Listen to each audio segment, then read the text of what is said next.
Alright, we're back here in the third set, 8-4. Rina Villamor with another update.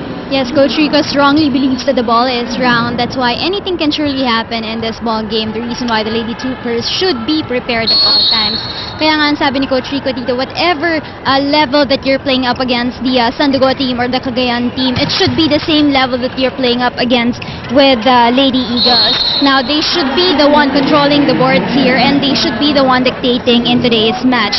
As far as the Lady Eagles is concerned, Anne mentioned earlier that fun is on their side as well as presence of mind, just as long as they will not give this ball game in a silver platter or in a snap for the Lady Troopers. Back to you guys. Okay, thank you, Rina. And itong Ateneo still protecting a 3-point lead, but after that long attack from De Jesus, bumaba na sa dalawa itong lamang Ateneo. This time, Valdez very successful in attacking the block of the Philippine Army.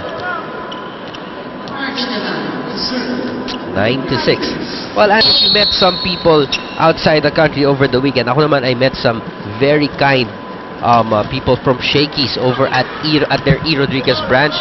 So thank you to Nadine and the rest of the staff of the E. Rodriguez branch of Shakey's. We had a party there over the weekend. So if you guys plan to celebrate, whether it's a birthday, anniversary, or just any other family gathering, please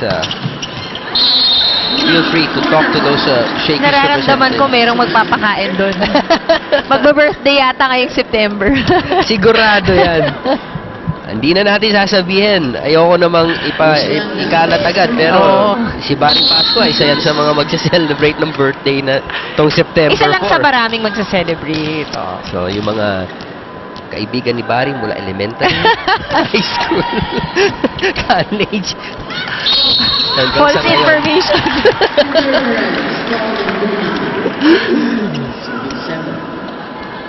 10-7. Itong Ateneo, tatlo pa rin ang lamang, and the Philippine Army keeping it close. Baliktad na, no? Itong Ateneo, they're the ones protecting a 3-point lead here in the third set.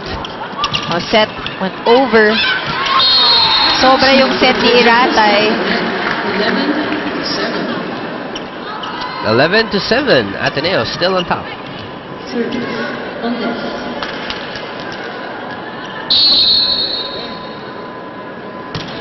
Nice serve. Nice serve.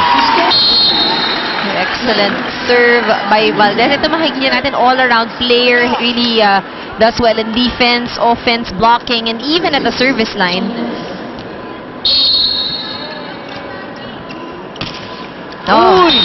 But I jinxed it. Maybe.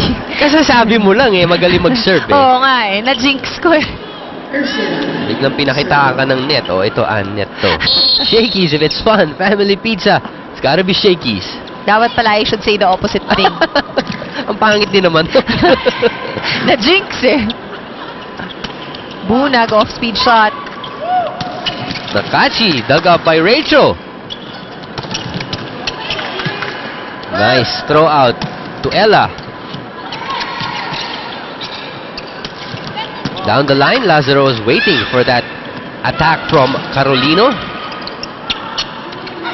Gutierrez able to convert. 9-12. Long exchange. Tong Philippine Army winning out that rally.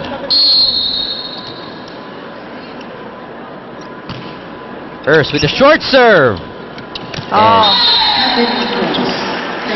Yan ang mga kailangan nilang serves.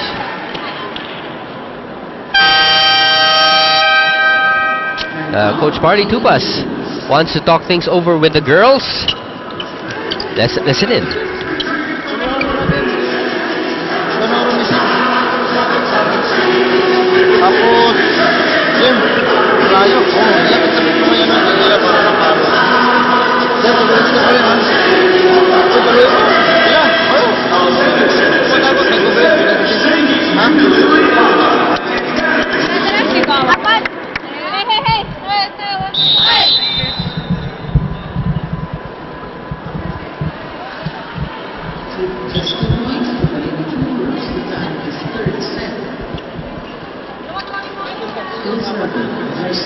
Two-point lead enjoyed by Ateneo as Urs Iratay prepares to serve.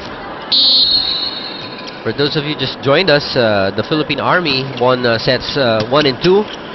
And Ateneo needs to obviously win this one if they want to extend, but humihigpit na ang depensa itong Philippine Army. They're working double time, not just in the back row, but also with their blocking. Just look at this. Gutierrez with that Gutierrez block. was the one, yeah, with the block. Here's another short serve, this time dug up by Valdez.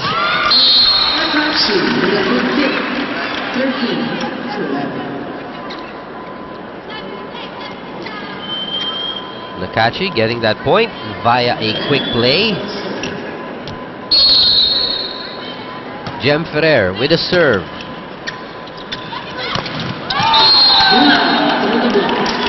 Inikutan ni Bunag yung blockers eh.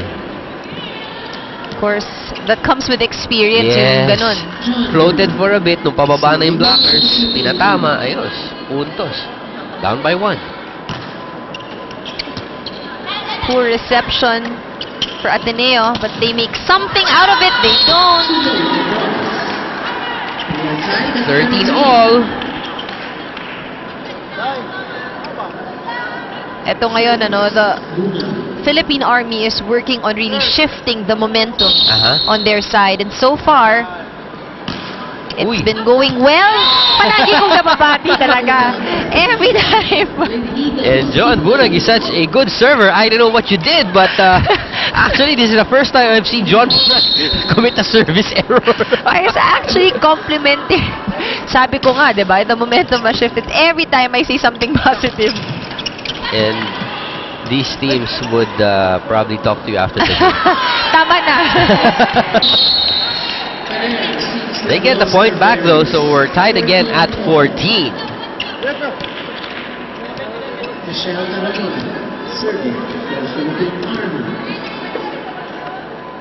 Michelle about to serve.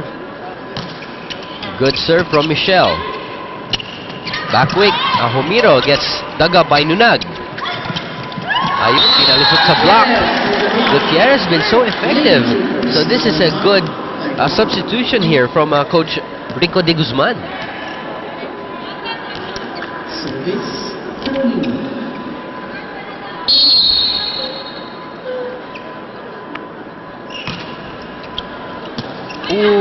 Alam mo, yun ang problema ng Ateneo talaga eh. Pagdating sa reception. Pagdating sa reception, pag di sila naka-reception, sigurado they will pay the price.